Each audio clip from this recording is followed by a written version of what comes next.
बिस्मिल्लाहिर्रहमानिर्रहीम। अस्सलाम वालेकुम बच्चों। बेटा कल हमने सबक नंबर 23 मेहनत शुरू किया था और हमने शेर नंबर 1 था 4 की तशरीह की थी, जिसमें हमने पढ़ा था कि मेहनत के ज़रिए से खुश्क और पथरीली बंजर ज़मीन से फूल खिलाए जा सकते हैं।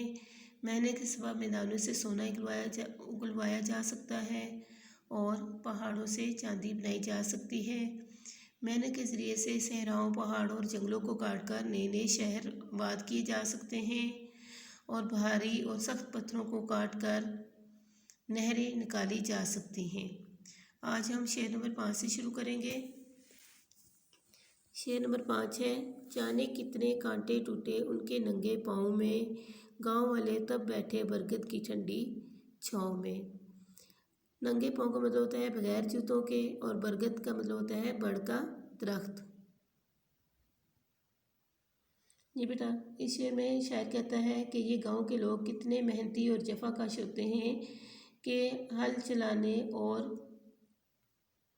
खेतों को तैयार करते वक्त नामालूम कितनी अज़ियतें बर्दाश्त करते हैं और पता नहीं कितने कांटे उन बेचारों के नंगे पाँव में चुभ जाते हैं। तब कहीं जाकर सुकून का सांस मिलता है और फसलों के तैयार होके घर आ जाने पर ये गरीब किसान बढ़ के दरख्त की ठंडी छाँव में आराम करते हैं। शेर नंबर 6 है, नूए बशर को इज़्ज़त अज़मत कुव्वत देने वाले हैं, जिन चेहरों पे गर्द जमी है, जिन हाथों पर छाले हैं। नूए बशर का मतलब होता है इंसान, कुव्वत का मतलब होता है ताकत, गर्द का मतलब होता है मिट्टी। इसकी अब तशरीह देखते हैं बेटा।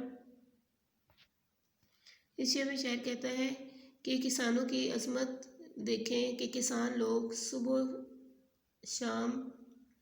से शाम तक खेतों में काम करते हैं। उनके चेहरे पर गर्द ही गर्द होती है। काम करते करते उनके हाथों में छाले पड़ जाते हैं, लेकिन वो इंसानियत की खिदमत के लिए काम करते रहते हैं।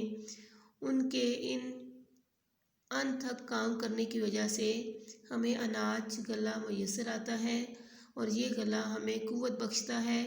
इस गले को उगाने के लिए किसान बहुत मेहनत करते हैं, लेकिन अफसोस कि हम उनकी मेहनत को नहीं समझते। शेर नंबर 7 है, दाना दाना चुन कर लाया जाता है अंबारों में, जलता है इंसान तो फिर जलते हैं दिए बाज़ारों में। अब इस शेर में शायर के सबसे पहले मीनिंग्स देख लें। अंबार का मतलब होता है ढेर और दिए का मतलब होता है चिराग। इस शेर में शायर क्या कहता है? शायर कहता है कि गरीब किसान एक एक दाना जमा करके ढेर लगा देता है और गोदामों में गंदम के अंबार लग जाते हैं। ये गरीब किसान पहले खुद मेहनत की भट्टी में चलते हैं और सख्त मेहनत करते हैं, फिर इसकी मेहनत के सदक़े में हमारे बाज़ारों और घरों में चिराग रोशन होते हैं।